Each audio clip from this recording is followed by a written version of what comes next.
Tonight, we are extremely privileged to have in our presence Eva Kuper, who was hidden and saved by Polish Righteous Among the Nations. And welcome to the stage, Eva Kuper from Montreal, who will briefly share part of her story with us tonight.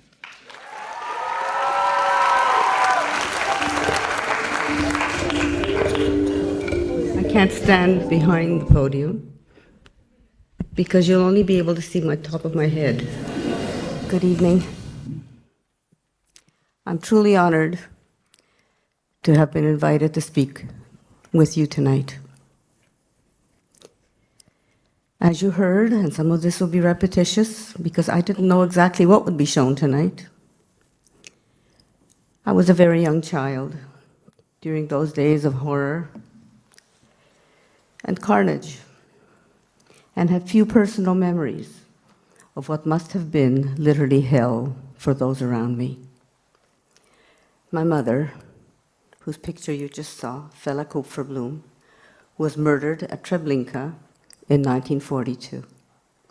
But I, a child of 2, was saved by the first of many miracles.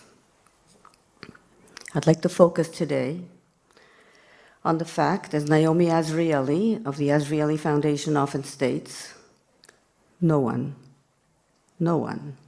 survived the Holocaust without the help of another. Sometimes, if you were lucky, that other was a righteous person, or in my case, 2 righteous people. Who is a righteous person?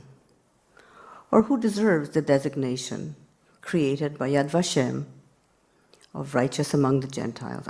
Righteous among the nations.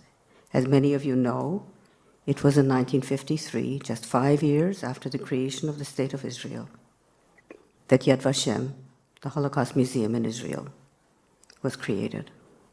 And in 1962, the designation of righteous among the nations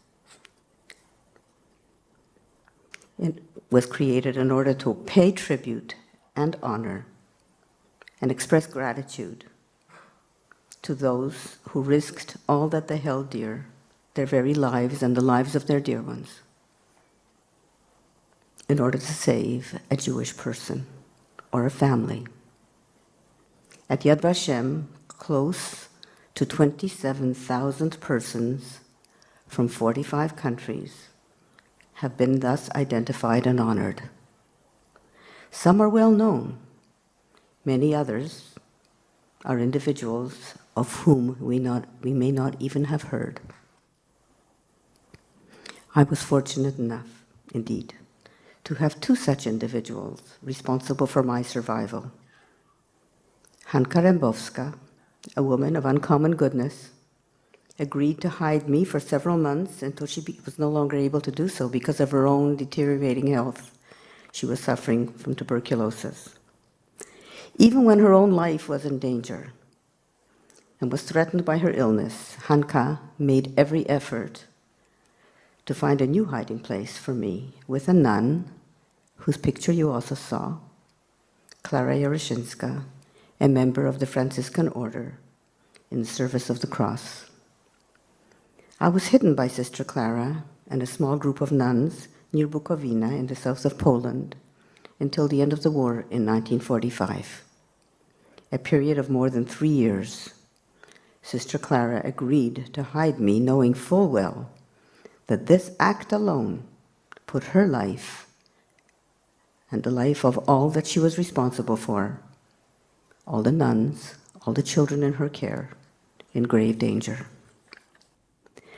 When I miraculously found her in 2005, on the first of several visits, this is my 8th time in Poland, she told me that when Hanka begged her to take me, as you heard in the film, I, a child of less than 3, and there were a number of nuns, ran to her and pleaded as I wrapped my arms around her knees. Probably that's as high as I could reach because you can see how tall I am today, so you can imagine.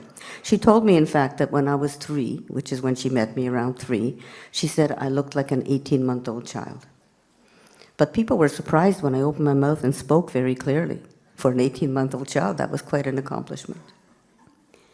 She was convinced that God had brought me to her and that she had no choice if she were to be true to her faith and to what she had been taught by her parents, who also saved Jews, as did her sister, and who are also inscribed among the righteous. I am here today, along with the Montreal delegation of students, on this March of the Living. We are exposing the students, all of us, from all the delegations, immersing them, in fact, in one of the most horrific periods in human history, where the inclination for evil was given full rein. But as we know, from the righteous among the nations, human beings are also capable of great good, of selfless acts of heroism. We owe it to the students to teach them about that as well.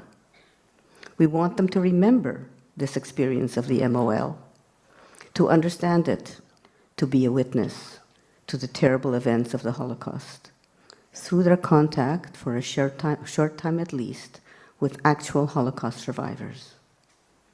From standing in the places where their ancestors may have stood and where they may have been murdered.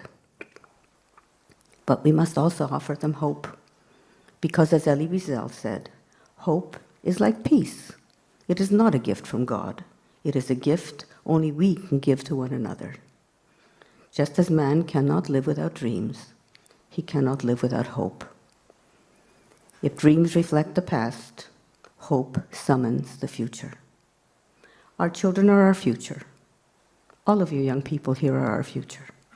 And we must equip you to remember the past, to learn from the past, to honor the past, to become the witnesses who bring forth the truth of the Holocaust forward from generation to generation.